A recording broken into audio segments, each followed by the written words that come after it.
This episode is brought to you by Progressive Insurance. Do you ever think about switching insurance companies to see if you could save some cash? Progressive makes it easy. Just drop in some details about yourself and see if you're eligible to save money when you bundle your home and auto policies.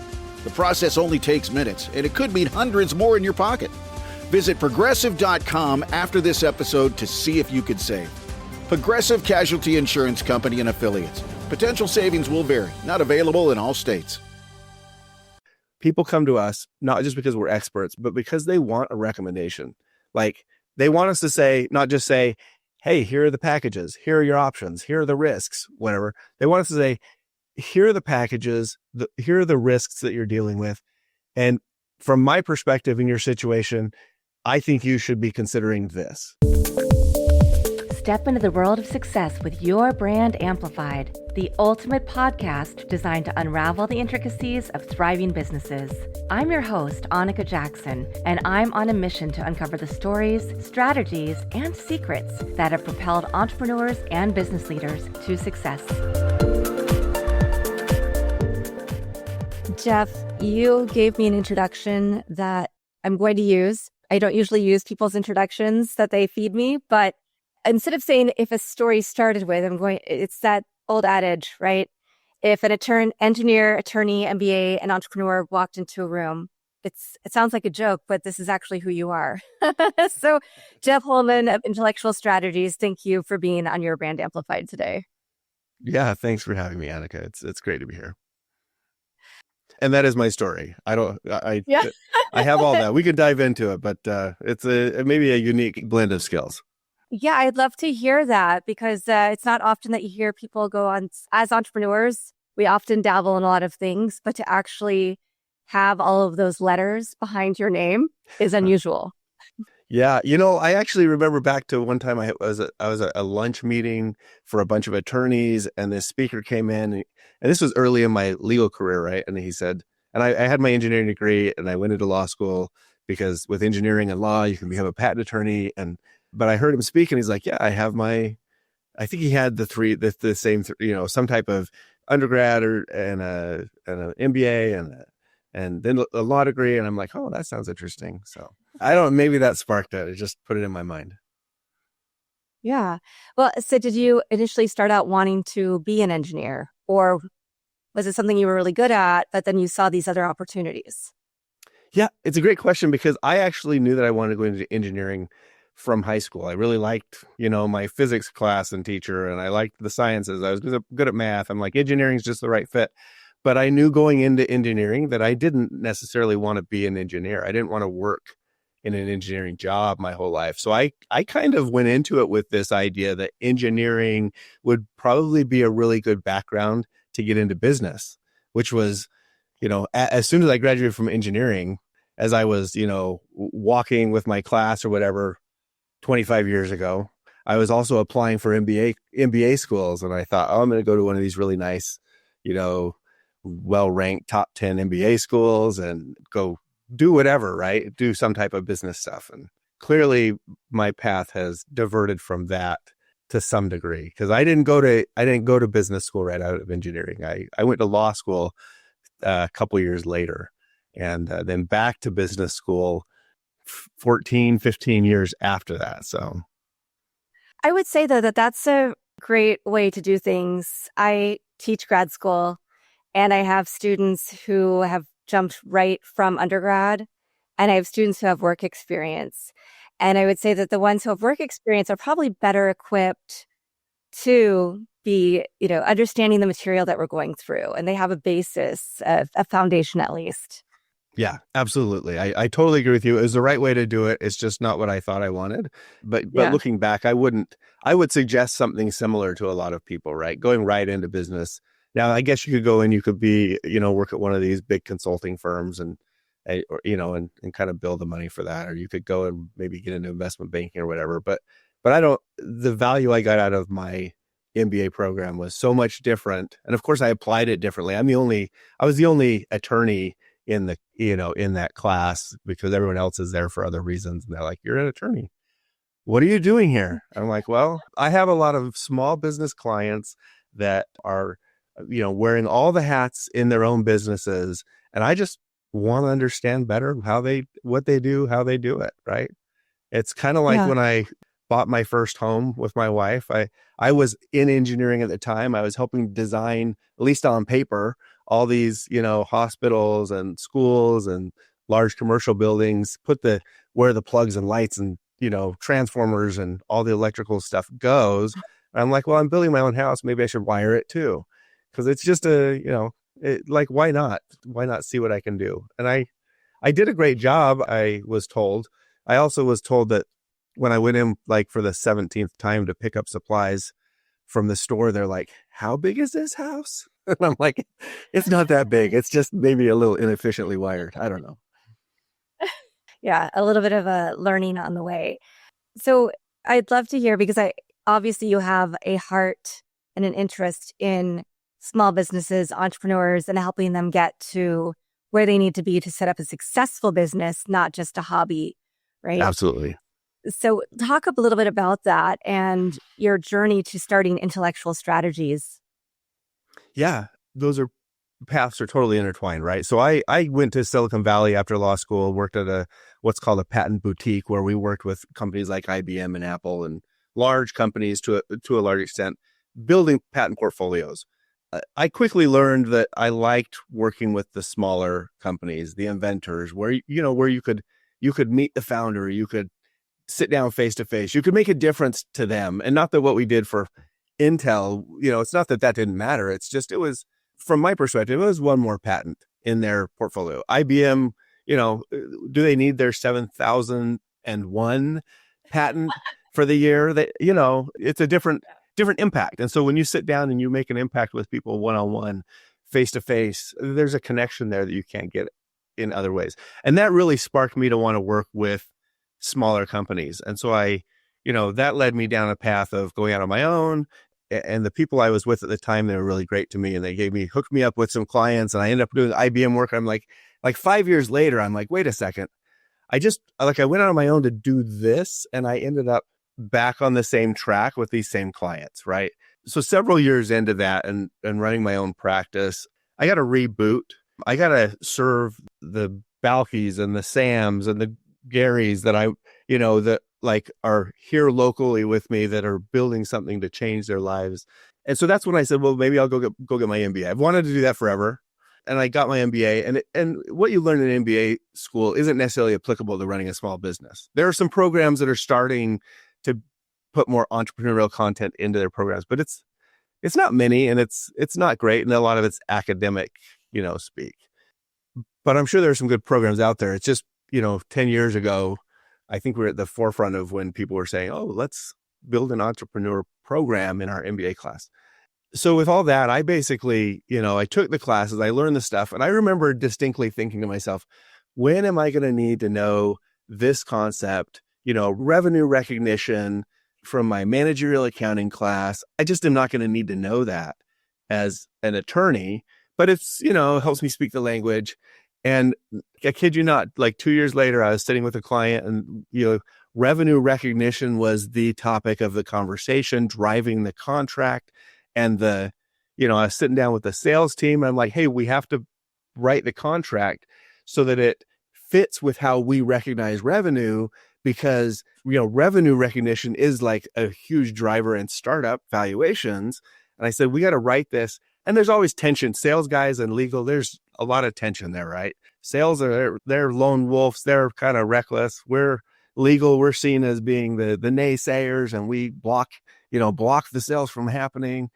And I sat down with him, and I said, well, let's do this so it's right. And he, we went back and forth, and he said, hey, let's go get Justin. Justin was our our controller at the time, in the finance department. Let's go get Justin. I said, let's go get Justin. Because in the back of my mind, I knew I had talked with Justin about revenue recognition dozens of times, and I knew exactly what was going to happen, and it turned out to be true. So we go get Justin, bring him in, and we say, okay, hey, here's what we're trying to do. And Justin goes, well, revenue recognition. Yeah, let me think. There's there's 4, there's these rules. And it's and he finally stopped, and he goes, Jeff, we've talked about this. You know this better than I do. tell me what those were. And I'm like, thank you, Justin. That's, so it's just the MBA really put better vocabulary into my skill set to be able to talk with the people I was already talking with, but speak their language rather than, some people I talk to, they want to speak engineering. Some people, they want to speak law, but a lot of my clients, they're the business guys that want to speak business. And so that's what I try to do when I'm sitting down with somebody. I'm fortunate to have been through a couple different paths, I guess you would call them, and then to be able to sit down and kind of assess my audience and say, well, what are we speaking today? Are we speaking about the business in engineering terms, or are we speaking about the business in legal terms today? Which one do you want to talk about? Yeah, so. I find that point really interesting because we're at a time right now where people are not sure about higher education, what value it has. You can get certifications. We're talking about upskilling, the age of AI. I'm presently getting my MBA. I'm almost done with congratulations. Thank you. And I also, of course, went back later for that after my undergrad. But it's great to be able to be here now. And like you said, there are classes I'm not going to do. I'm not going to work for a big enterprise solution. So there's a lot of things I don't really need to know about supply chain and different accounting techniques. But that's what I thought, but it will come back up. Well, but it does lay a nice, steady foundation for, and it helps me also see how other people are teaching so that when I'm teaching, I know I can kind of measure myself on a barometer. But I'm also getting a degree specializing in AI and ML, which of course is very timely. And so, yes, these tools are ever changing, but having a foundation for what it means, the big AI and the whole history and getting down to machine learning and then everything else and this little pocket of Gen AI that we're all living in now. So I think that's been one of the most helpful things about that. So I love that you're making the argument for the value of higher education. Thank you for that, because that's something that's really important to me as well. I have to say my three big things are education, AI, and podcasting. So yes. you can combine them all right now. Yeah, so that's awesome because you really are doing something that's timely, right? There's this explosion is crossing over every job and every role right now, and it's super exciting to see what's going to happen. Everyone keeps thinking that lawyers are finally going to go away, and AI is going to allow us to never have to talk to anybody that does law again. I don't think that's the case, but the power behind it and the way that it magnifies the roles that exist right now is pretty phenomenal. So that's awesome. I think that most of us who are in industry are saying that exact thing, that we're still going to need a lot of the human element, but we're going to need the strategists, the people who can understand all of the languages like you can. Yeah. And so that need not going to go away. It's not going to be replaced. No, that's what I'm counting on. I hope so. Well, I want to ask a little bit about what does it mean to you to be a fractional legal team? Because that's what you and your organization do for people. I mean, at the simplest level, being a fractional legal team where we're effectively an in-house legal team for startups and scaling businesses on a fractional basis, it came down to simply aligning what our clients needed more than what they were getting, right? And so it's the best way to serve the clients that we're serving. So to put some more context around that, right? And I love that you brought up all this, the discussion of strategy. Like my whole path was be a patent attorney, run my own practice, try to work with small business. And then I realized, why do people need IP? Why do they need patents? Why do they need trademarks? And so I went down this rabbit hole of IP strategy. And I realized IP strategy is just a version of business strategy. And I took a business strategy class during my MBA. It was super timely and completely unhelpful because we talked about like ERPs and stuff like that. And I'm like, that might be helpful, but how is an ERP doesn't tell me what strategy is. So I read all these books behind me and I'm like trying to figure out strategy. And I realized there's not a good definition of strategy. So I made one up, and all of that really led up to me changing my course from being a solo, small lawyer, patent attorney focused to being more of a general counsel for startups. And I said, well, if I'm going to do that, just like wiring my house, I'm like, well, I'm going to be a general counsel for a startup. Maybe I should go be a general counsel for a startup. And so I got my MBA. I went and I managed my practice, but I went in-house full-time essentially at the same time for this business. And that's where I realized we're not practicing law. We're not providing legal services like our small clients need. right?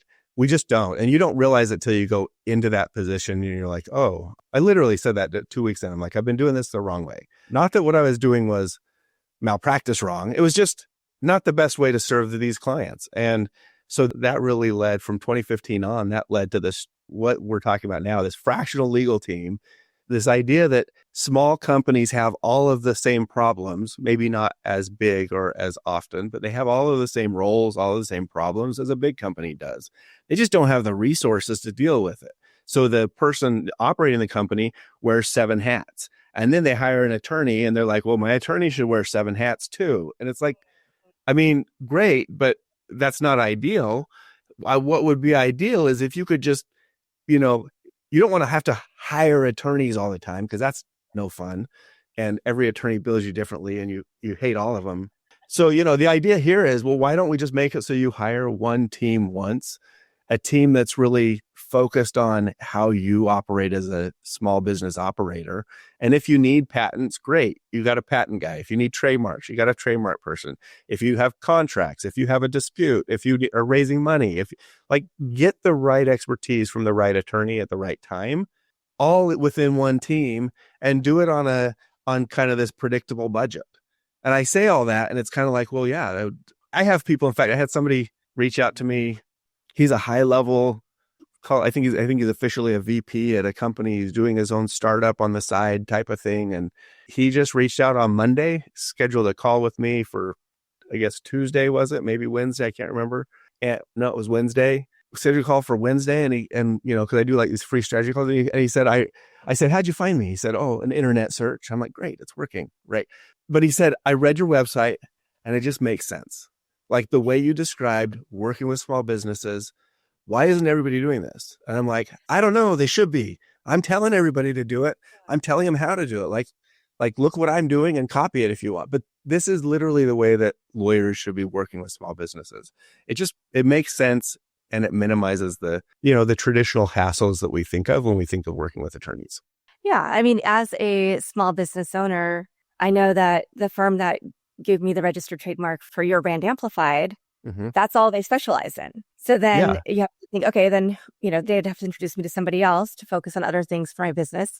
So what you're saying makes a lot of sense. And it's kind of like, why is this not being done more widely? Yeah. And you think, why don't, from a strategic standpoint, because there's a lot of strategy that goes behind all of this, right? But from a strategic standpoint, people ask me, why don't other law firms just do this? Couldn't they just do the same thing? And I'm like, well, yeah, they could, but they're not going to. Like, they're not structurally built with the right business model behind them to allow them to do it. Law firms that exist already are built with a totally different, set in place business model. Usually it's kind of a pyramid type of scheme is the wrong word, but you know what I mean? It's a pyramid structure with partners making money off of associates and everybody having their own little kingdom and their own clientele. And if one person gets mad, they can leave and they can essentially take their clients with them. And there's nothing wrong with that. That's the way it should be ethically. But is that good for the clients? It's not good for the law firm and it's not good for the clients, right? Yeah. So I just kind of rethought the whole thing and said, I've been in-house for a couple of years.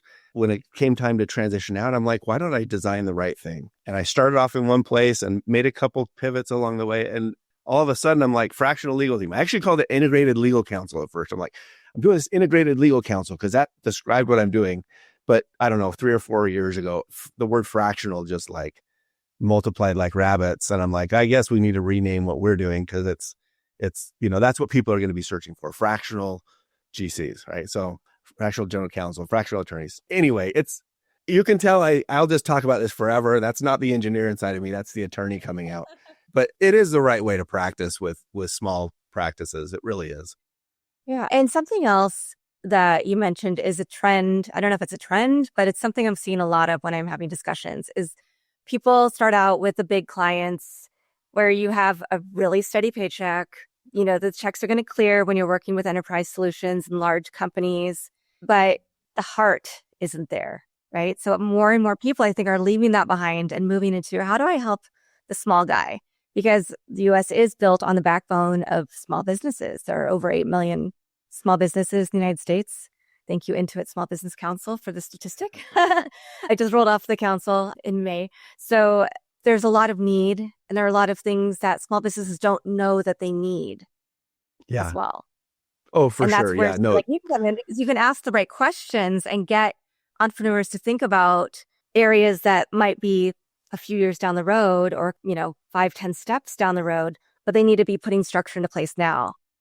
Totally. Yeah. If I could do anything, I love how you said that. If I could do anything for my clients, a lot of whom are first time founders, some second and multiple time founders, right?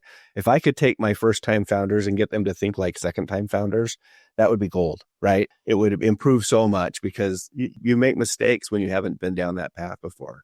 It's just, my daughter went hiking the other day it's called Mount Timpanogos here locally. And she said, we started off on the wrong path and we started going down here, because unfortunately I wasn't able to go with her. I really wanted to, but she took a couple friends and went up.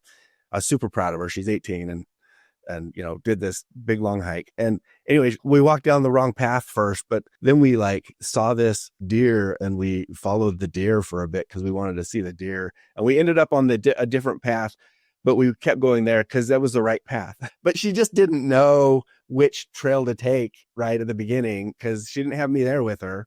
Fortunately, she made it. But, I talked to another guy after that, literally this was just last week, a week ago. And I talked to somebody else. I'm like, oh, my daughter was going hiking. He's like, I did that. Well, I tried to do that, but I started off and I took this other path. I'm certain it was the same one because I know which fork they're talking about. I took this other path. We went 2 miles, 3 miles up that path, realized we were not going anywhere. And so we came back and by then it was too late. And we said, well, we're not going to be able to do the full 14 miles up and back. And so his experience was totally different because he also hadn't been down there. He just wasn't lucky enough to follow a random deer to the right trail. So anyway, it's funny that you mentioned that, because I was actually going to bring up that post because I was reading it earlier today. I have a 17-year-old daughter, and we've spent the summer she did a summer program at one university overseas, and now we're in Vancouver. She's doing a program here. And she thought that this university was her number one because it's beautiful. We're in British Columbia. There's a lot of nature, but she found very different experiences where it's an aha moment where she's like, oh, maybe this isn't the right school. Like, it's beautiful, but is the education I'm going to get here the same as the other school that challenged me more in those 2 weeks? Yeah. And so but all of these things that our kids go through are exactly what you're saying, applicable to business startups. And what path do we go down and how do we learn? Yeah. So you were reading the post. I did a post, what was it, a week ago about confidence, I think. That's the one you're talking about, right? And yeah. Yeah. Yeah. No, that's really what it is. But your daughter doesn't know that until she's been down there. And sometimes, there are certain things we can't, I wish I could have made a lot of decisions I've got 2 daughters out of the house, and my third, Audrey that I'm talking about, is headed out of the house this fall, next month, actually. Wow. So I'll only have one left at home. But, there are a lot of things I would have liked to have made decisions for them around because, I do it how I would do it, looking back on what I did and what I wish I had done. They don't want me to do that. And that's totally fair, right? So they're on their own path. But I do make sure I'm like, hey, if this is what you're thinking, consider this, this, this, and this. And at least try to give them a little bit more perspective that I have and they don't have yet. And they still get to make their own decisions, obviously, just like any founder we would work with. Hey, you should really put this and this and this in place before you try to give equity away to one of your co-founders. If they listen, awesome. If they don't listen, I mean, they'll learn. They'll learn when this business doesn't work out and their partnership, crumbles and they start their second one. They'll be like, oh, I should have done that right the first time, Yeah. So. Yeah, that was perfect, because that was my next question is, how do you lead founders down a path? Because we can be very stubborn, right? And think that we know exactly what we want to do. And hindsight is fantastic, but it doesn't help us get through the issues and go, oh, yeah, I really should listen to that person and structure things this way so that I wouldn't be in this position I'm in now. I think most of us probably go through that when we're starting our first or second, if it's a micro business. Yeah, we totally do. Because listen, unless you're in different circumstances than 99% of the population, you've got constraints on time, resources, energy, like money, we've got constraints, and those are going to influence how you make decisions. Oftentimes saying, well, do I hire this attorney? No, because I don't have the money to hire him. I don't even have the option to hire him if I wanted to, perhaps. you'll make different decisions, and it might work and it might not, but we're all resource constrained, right? With time and money, especially. And so your question, how do we get people to listen? I wish I could do what I think doctors used to do in the past. And that was, you go visit the doctor and the doctor just says, here you go, do this. And that's all you do. They don't ask your opinion. They don't really necessarily dig for more information sometimes. I think doctors are getting better at it, but it was really prescriptive. Do this. And we just did it because the doctor said to do it. Not really my approach. I don't think it's well received by a lot of the people I work with who, by definition, are out there innovating new things, going down paths that didn't exist, and at least comfortable enough and competent enough to take those steps into the unknown. And so they don't necessarily always want somebody to tell them what to do, even if they understand that it could be helpful. So it's not really prescriptive, but what I try to do, I've tried to teach my team is, let's just talk in terms of options and risks. Hey, you've got A, B, and C. The highest risk is option C. There's probably a lot of reasons not to do it. I'll tell you why. The lowest is probably option A. Here's why I would recommend that. Or maybe it's option A is the best, but it's going to be a lot more, cost to put the right things in place. So maybe option B has a little bit more risk for your situation, where you either build a company with a little bit of risk, or you can't afford to build a company at all. Maybe you're going to build the company with a little bit more risk, right? And so I understand that. I get that. And I've watched founders make lots of decisions that way, just like I've watched my kids make lots of decisions that I'm like, well, that's not what I would do, but it's an option, and you'll probably be able to recover from it if things don't go the way that you think they will. So, right. Well, look, you mentioned innovation, and that was one of my questions as well, is you have this insight profile concept. Yeah. And I think that's really interesting. So I'd love to hear a little bit about how you put that together, what that looks like, and how you use it. So, yeah. So this is a newer thing for me, but I've been thinking about, the founders I work with, they all have some shared qualities. I mean, they're all visionary, they're all tenacious, they're all sometimes risk tolerant, we might call it, right? They have some shared qualities, but they operate so differently. And just like I've got 4 kids, I don't know why I keep this whole kid thing is coming up constantly. I hope it's helpful. No, it is helpful. And I mean, I think many of my guests are parents. I'm a mom. So, bring it on. So with 4 kids, I have at least 4 different personalities I'm dealing with, right? And so they learn differently. They're motivated differently. And I started thinking about that. And I'm like, well, all these innovators that I work with, and I work with companies who are either sometimes full of innovators or at least building their core offering around innovation, new technology, new product, new brand, new platform. They're building something that didn't exist, something that came from their head into the real world, right? Because they made it happen. And so they're all innovators, but not every innovator innovates the same way. Not every leader gets insight in the same way or processes new perspectives in the same way. And I started thinking about that. I'm like, there really should be, we've got all these things out there about personality, colors, and, the Enneagrams and all this stuff. Right. And I'm like, who's talking to the innovators? Who's talking to these visionary people trying to build new businesses, trying to build teams where they integrate different types of innovative people into one cohesive team, right? And I thought so I did what every good business person would do, and I just made something up, right? I think it's really valuable, but I came up with these insight profiles, and there's 7 of them, and it really tells you, if we're working, and I use it to try to assess the people I'm working with, right? So, for example, I am what I would call a trailblazer, right? I don't necessarily want to always go down the path that exists. I see the paths that exist, and sometimes I'm just going to go down the middle and see what's down the middle because there's no path there, but I want to find out. I'm an experimenter. I'm an explorer. And so I gain insight. I learn new things and find new perspectives that are valuable to me by going into new territory where paths don't necessarily exist. Other people aren't that way, right? Other people, they're just what I would call a nomad. They go and they travel and they just get exposure to all these new cultures and worlds. And, moving to Vancouver, you find something new. Traveling to Europe, you find something different. and you see things. And by exposing yourself to these other things that already exist, you're like, oh, why doesn't this type of restaurant business in, Italy exist in Southern California? Maybe I'll bring that here. And so that's a different type of approach to gaining insight, right? Other people, they're just straight up rule breakers, right? They are like, there's a rule for that. Oh, I'm going to do whatever I can to break that rule because you know what? I just like breaking rules.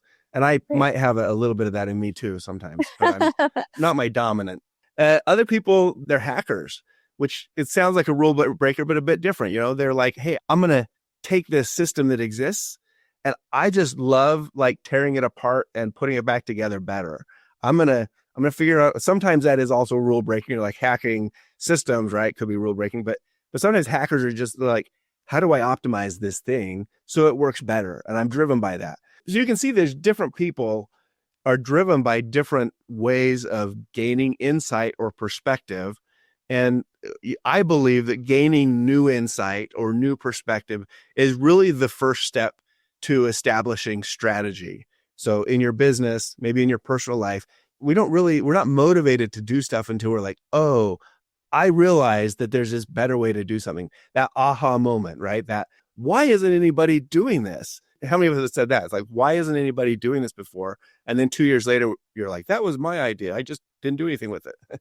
So I think people, just like we have different maybe social personalities or profiles or things like that, right? I think we have different innovative or what I call insight profiles, which lead us to innovate and lead us to different strategic positions for ourselves, either personally or in business. It's something that I'm exploring further. I'm working with some people on this, and it's fascinating to me because I think it helps us to understand ourselves and the people around us. And I have visions, of course, that this will roll out into something bigger where, you get a team and you basically assess the insight profiles of different people. And it could be the CFO has an insight profile that's probably very different from the CEO, which is different from your engineering team and if I think I'm hypothesizing, I'm not there yet, but I'm hypothesizing that there's a way to take these individual insight profiles, mesh them together effectively. Kind of like DISC. Have you heard of DISC? That, are you the DI? Yeah. Which one are you? And knowing who the other person is that helps you to communicate better with them. I think knowing who your other insight profiles are that you're working with will allow you to then communicate your insights better to them in ways that they can receive them, right? I've worked with some people, they're very frustrated innovators because nobody listens to them. Well, it's not that your ideas are bad necessarily. Maybe you're not good at communicating them to other people in a way that makes sense. And so there's this aspect of how do I get insight? How do I process it? But then there's this aspect of how do I communicate it? How do I empower other people to receive it? How do I act on that insight? And I think all of that's going to come together in a fun way. That's I've got some of it on my computer, laid out, but it's still in the works. But it's helpful for me to think about the people I work with and the people I interact with. Well, I was just thinking, I'm teaching a digital leadership course right now, and we're walking. A lot of it is just discussion on different profiles and leadership styles. But I've also had them do emotional intelligence tests, and I'm also the leadership compass. And then they did, some other tests that they had to do, Clifton Strengths. And next week we're going to look at conflict resolution strategies. But I also am like, oh, if you had this ready, I could have my whole class take it too, because I think this is the next step. And knowing that a lot of people, maybe half of my students are working for corporations or organizations that they want to stay at and just move up. And then the rest are going to decide to go out on their own and be entrepreneurs. So I think this is going to be a really invaluable tool and asset for you and your business. I'm happy to talk a little bit further with you about it. I have some of it ready, and maybe you could let you test it a little bit out if you want to. But here's the power of this, I think, is that if we like insights, and I use that word all the time now, insights, right? New perceptions, new learnings, they're so powerful because they drive, every business out there is like, we run a business, we know what we're doing, and we can predict where we're going because it is predictable, it's known, but it's those sparks that really create the energy in the business. Like, hey, what if we tried this? And everybody gets around it. And they're like, yeah, that's awesome. And all this energy goes into building something new. Sometimes it works out, sometimes it doesn't. But that's where I think insights are where the sparks and the energy happen. Even in companies that have, ongoing operations, successful, profitable businesses, but everybody's out there looking for that edge. And I think I don't think that edge hardly ever comes from doing something you're already doing or doing something somebody else is already doing. You have to figure out a slightly different way to apply it and to do it differently to gain the edge. Just like the fractional legal team stuff, right? How many law firms out there have they're huge law firms. They have they're more expert than my little team, right? But they're not set up to deliver the services the same way we deliver it. And that's our edge right now. Maybe it won't be in the future. We'll have to find a new edge, but that's our edge right now. Nobody else is doing it. We're unique. And it was just from, maybe some deliberate, forced, thoughtful actions on my part to say, how do I really interact with the clients the way that I think they need to be interacted with and the way that is most successful for them. So even what I'm doing today is the result of, just a few new insights along the way put into action. And that's all it is. Yeah. Well, and that's something a lot of us as marketers are also looking at is following the data, right? Really thinking of a strategy based on insights and data and making that a core component instead of, like you said, what is everybody else doing? What is the status quo? What are we being told we should be doing because of our, brand value or our area of expertise? But knowing that each organization, as we've mentioned time and time again in this, is individual and is going to have a slightly different path, having those insights and that data and then understanding what we can do to be better and to stand out and to propel ourselves forward in our own unique way is going to be 100% the future of business. And I think it is the future. It is something we need to be doing now, but I think more people are waking up to it. I agree with that. I'm going to put one more hypothesis out there that I think is probably true, but I haven't proven it.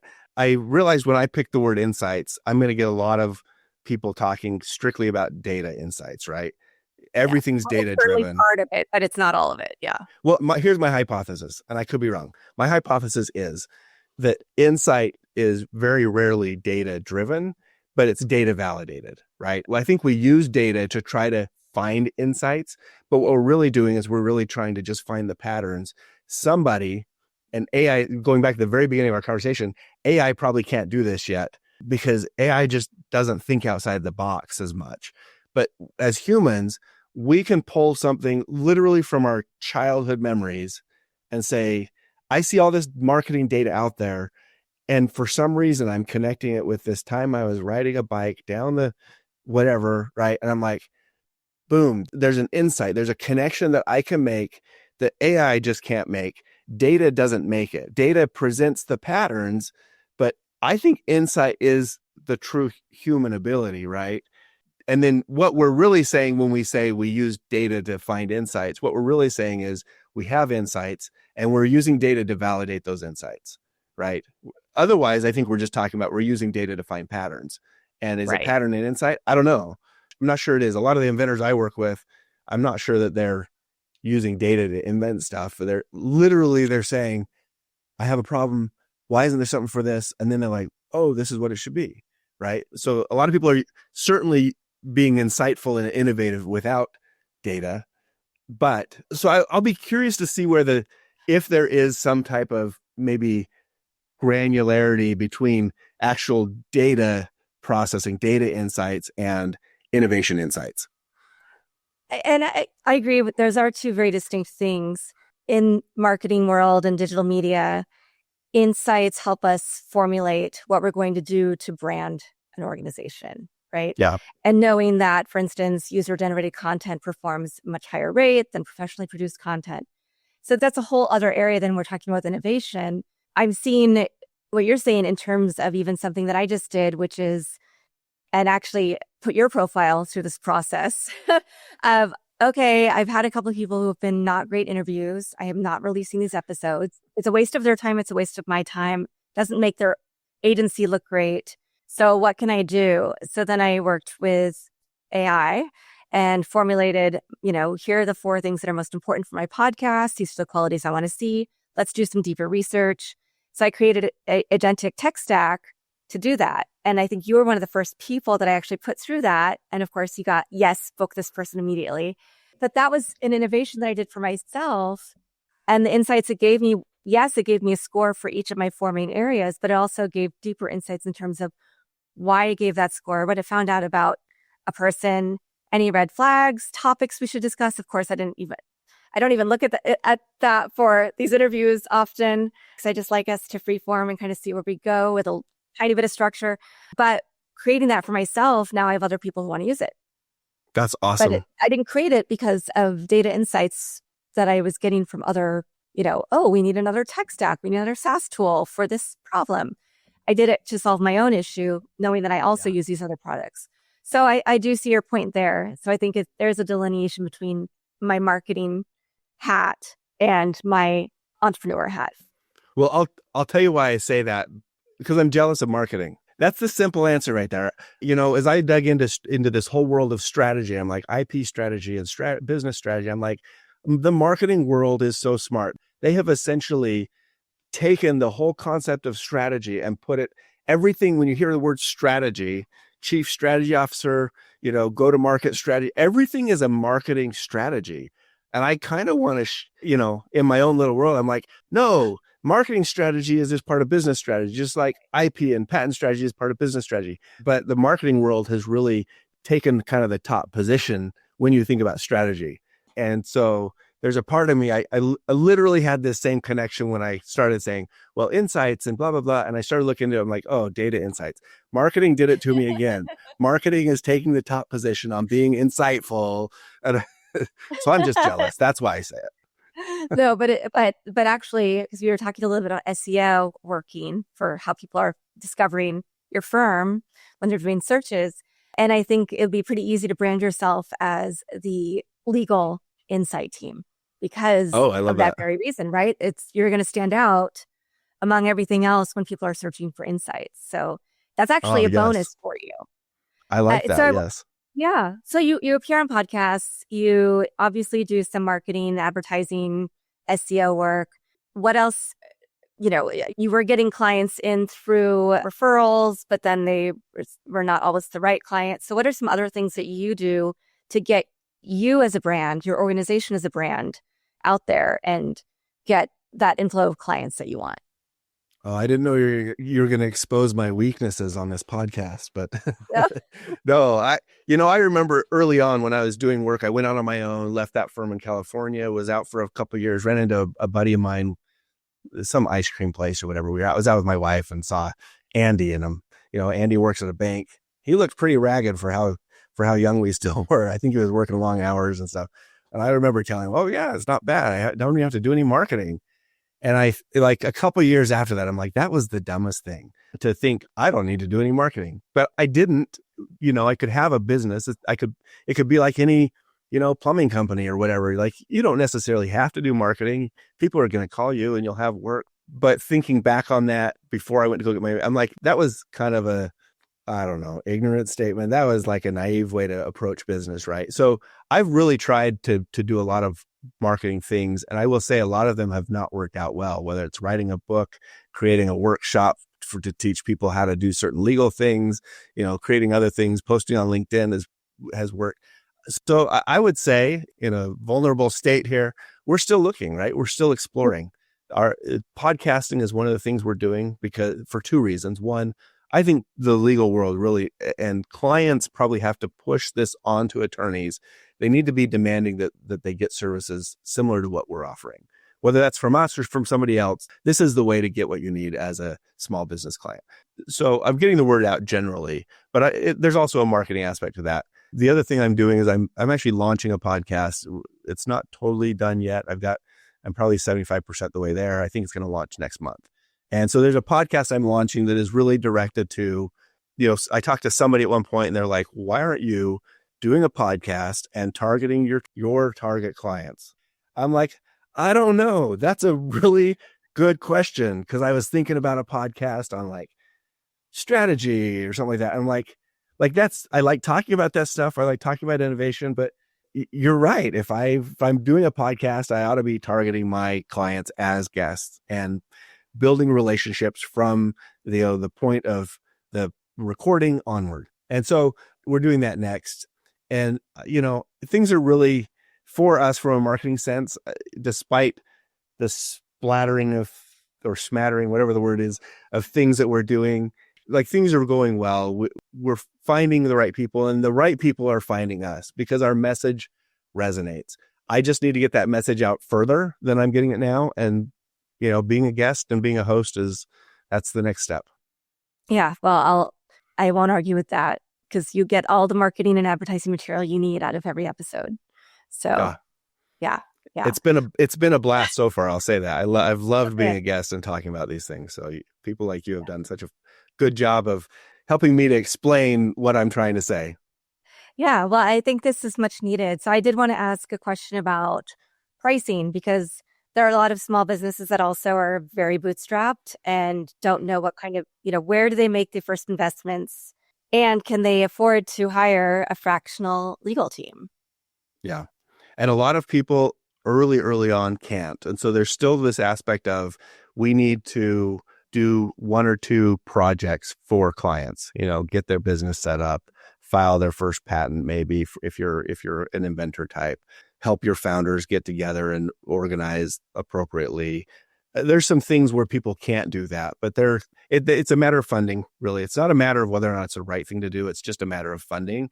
And so what we've done, it kind of also in line with recognizing that, the people we're working with maybe haven't been down the right path before, but they're adults and can make informed decisions, is to inform our clients. And so we typically, for everything we do, try to offer packages.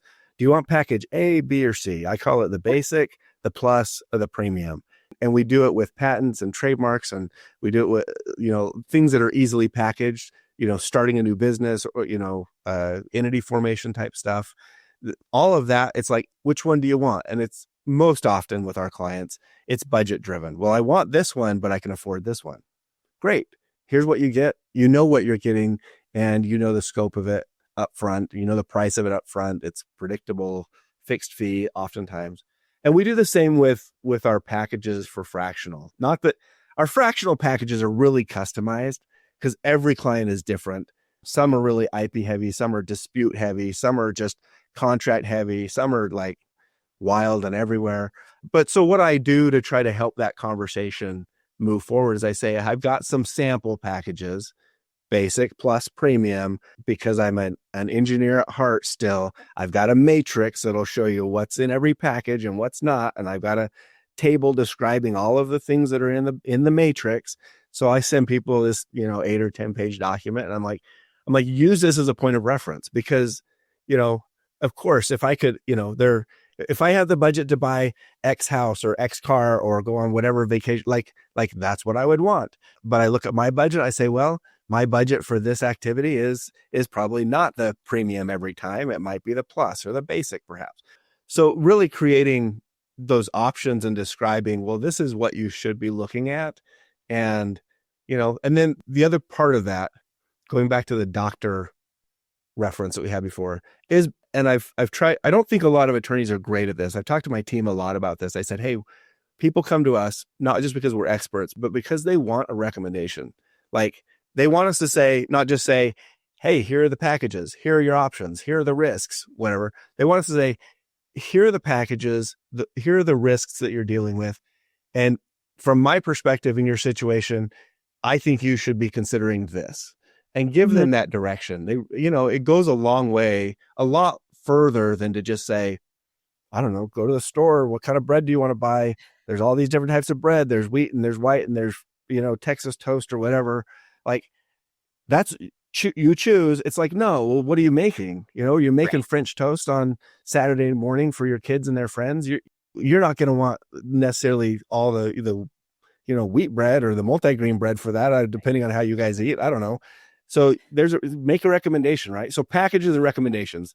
That was my attorney long-winded answer to what we try to do with our clients. And we're really just trying to communicate with them in a way that they can take it, process it, and, receive our recommendation if it's helpful to them, but then make an informed decision.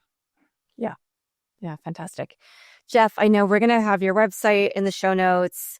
You also love speaking to small businesses, entrepreneurs, inventors. So you're offering a free strat session. So thank you for that. We'll have all that information in the show notes. So I want to ask you, do you have a favorite quote, mantra, verse, poem, family motto, words that continue to inspire you? Yes, I absolutely do. And I'm a broken record on this one too. It was 12 or 15 years ago when I came up with the idea of innovate with confidence. That was like, as I was looking at my role working with innovators, and it also, I think, applies similarly to other people around me, kids and family especially. In fact, the post that you referenced the other day was building off of that slogan that I adopted, innovate with confidence. I don't know of a better way to do something with my family or the people I work with than to help them be innovative, because I think there's true value in that. Not value for those around you, but also there's we receive value when we innovate new things. We're energized. It sparks something inside of us that comes alive that didn't exist before. And so I think the aspect of innovating is super important for us as humans even. And then I believe that doing that with confidence and being able to, maybe from a legal guide perspective, instill some of that confidence in those people around me, or maybe as a father, instill some of that confidence in my kids. I hope that to me is kind of, all applicable. And I haven't had a reason to change it since I came up with it. So you'll see that on all my stuff. Innovate with confidence. Amazing. Can't think of better words to inspire everybody to do the same. So thank you, Jeff. This has been really fun conversation. It's been my pleasure. Thanks so much. Yeah. Thank you to everybody who's watching this episode or listening to it on your favorite platform. I'll be back again with another amazing guest very shortly. Thanks for listening or watching to this episode of Your Brand Amplified. Don't forget to leave us a rating or review on your favorite podcast listening platform. And if you want to learn more, check us out at yourbandamplified.com. Prescription products require completion of an online medication consultation with an independent healthcare provider through the LifeMD platform and are only available if prescribed. Subscription required. Individual results may vary. Additional restrictions apply at lifemd.com. Read all warnings before using GLP-1s. Side effects may include a risk of thyroid C-cell tumors. Do not use GLP-1s if you or your family have a history of thyroid cancer. Confused on where to start with weight loss medication? See the lowest prices available with or without insurance for Wegovy, Zepbound, and more at trylifemd.com. 95% of LifeMD patients said starting their weight loss journey was simple. Listen to Tara's story after losing 42 pounds. You just take your shot. It doesn't feel like you're on a diet. What I wasn't expecting it to do was to shut off the food noise. I've gone from 237 to 195. This was life-altering, and if I can do it, I feel like anybody can do it. Get your free insurance benefits check in minutes right now at trylifemd.com. Nearly 96% of patients said they would recommend the LifeMD program to anyone who wants to lose weight. Get started right now at trylifemd.com. That's TRYLIFEMD.com.